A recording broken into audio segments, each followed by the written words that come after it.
नमस्कार दोस्तों, राहुल गांधी की भारत जोड़ो यात्रा से इस वक्त की बड़ी खबर आ रही है। भारत में जातिगत असमानता और भेदभाव के ऊपर राहुल गांधी ने केंद्र की सरकार पर बड़ा हमला किया है। भाजपा सरकार पर जातिगत जनगणना को लेकर के बचने का भी आरोप लगाया। राहुल गांधी का अभियान जो है इस वक्त भारत जोड़ो यात्रा को लेकर के देश में जहां निकल पड़ा है, वहीं राहुल गांधी ने जातिगत जनगणना की मांग को अपने अभियान का मुख्य हिस्सा बनाया है। उनका मानना है कि यह जातिगत असमानता को समझने और उसे दूर करने की दिशा में उनके द्वारा यह पहला कदम देश के अंदर उठाया जा रहा है।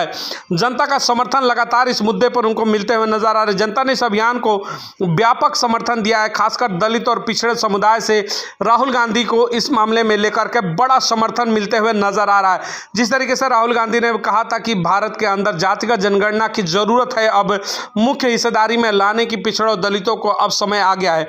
लोग समझ गए हैं कि बिना जाति जनगणना के समाज के हर वर्ग को न्याय मिलना संभव नहीं है।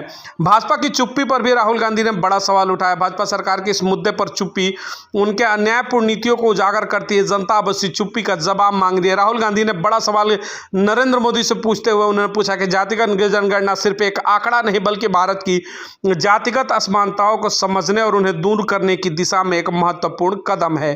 राहुल गांधी और उनके अभियान का समर्थन करके जनता एक न्यायपूर्ण और समान समाज की समर्थन भी कर रही है। इस तरीके से केंद्र की सरकार से लगातार अपने सवालों से घेरते हुए राहुल गांधी ने उत्तर प्रदेश में न्याय की चीख, मोदी मीडिया का मौन होना भी उन्होंने बड़ा सवाल उठाया। भाजपा राज जहां बहनों की सुरक्षा सिर्फ एक वादा है, उनके द्वारा सिर्फ और सिर्फ ये वादा है, वहीं IIT BHU में हुई दरिंदगी मोदी सरकार को लेकर के उस पर भी उन्होंने तमाम बड़े सवाल खड़े किए।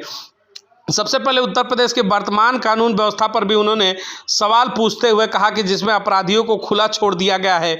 ऐसे बड़े आरोप राहुल गांधी के द्वारा लगाए गए। उत्तर प्रदेश में हो रहे अपराधों के कुछ उदाहरण जैसे पेड़ से लटके नाबालिग बहनों के 100, IIT BHU में गैंगरेप और न्याय न मिलने पर महिला जज की हत्या जैसे तमाम मुद्दों को लेकर के उन्होंने उदाहरण भी बताएं कि कैसे मोदी मीडिया इन घटनाओं को दबाने की कोशिश करी और जनता को झूठी छवि पेश किया जा रहा है। राहुल गांधी द्वारा लगातार केंद्र की तरफ से समस्याओं को उजागर करने के प्रयासों का जिक्र जिस तरीके से किया गया, वहीं महिला भागीदारी को लेकर के राहुल गांधी लगातार सरकार से सवाल पूछते हुए नजर आए।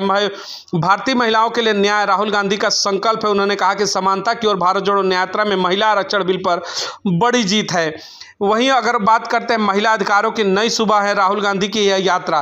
भारतीय महिलाओं की वर्तमान स्थिति और उनके खिलाफ हो रहे अपराधों की चिंताजनक बढ़ोतरी पर भी राहुल गांधी ने बड़े सवाल उठाए। बताया कि कैसे राहुल गांधी द्वारा भारत जोड़ो यात्रा में महिला सशक्तिकरण को लेकर के लगातार दिन रात कार्य किए जा रहे हैं। उनके द्वारा ये तमाम बातें कही गई। राहुल गांधी द्वारा महिला आरक्षण बिल के महत्व पर भी प्रकाश डाला गया। जिस तरीके से देश की संसद में महिला आरक्षण पास हुआ, शिक्षा में महिलाओं की भागीदारी के ऊपर भी सवाल उठाते हुए सरकार से कहा कि इस समय महिलाओं की सुरक्षा पर भी चुनौतियां खड़ी हो चुकी हैं।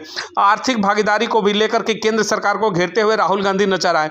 भारत में महिलाओं के श्रम भागीदारी और इसे बढ़ाने के लिए राहुल गांधी की योजना भी तमाम मुद्दे रखे गए। उन्होंने कहा कि महिलाओं के किस तरीके से आर्थिक उन्नति देश में जरूरी है, उसको लेकर के भी सरकार को सोचना चाहिए। महिलाओं के लिए एक उज्जवल और समान भविष्य की ओर राहुल गांधी का जो दृष्टिकोण रहा, उसको लेकर के पूरे देश में चर्चाएं हैं। तमाम ऐसे लोग जुड़े उनसे जो यात्रा में उन्होंने कहा कि महिलाओं की आवाज़ को जिस तरीके से राहुल गांधी द्वारा लगातार उनके सशक्तिकरण के ऊपर आवाज़ उठाएगी, उसको लोगों ने सराहना की। मिलेंगे राहुल गांधी से जुड़ी तमाम भारत जोड़ो यात्रा की अगली बड़ी खबर के साथ।